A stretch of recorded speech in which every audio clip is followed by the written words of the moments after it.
พี่น้องครับโอ้ยคุณจันงอนเมื่อกี้ครับก็เลยบอกแม่เป่าคุณออกโอ้ย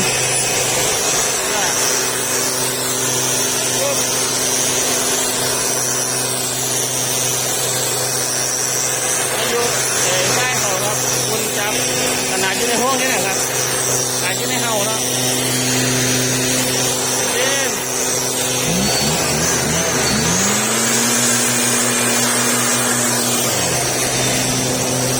ครับเบิ่งเอาเด้อ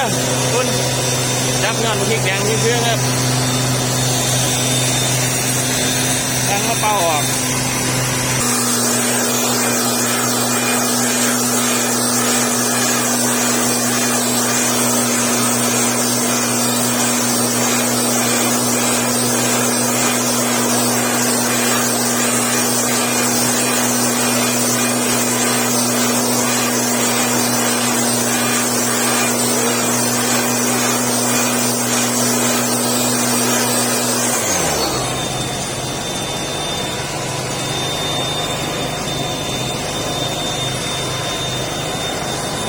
เขาสั่งเนี่ยใดก็ได้เห็ด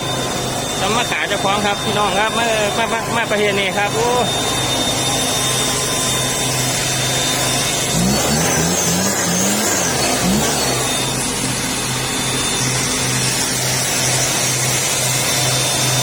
เป่าคุณครับเป่าคุณคอมเมนต์พ่นยาเลยครับเป่าคุณ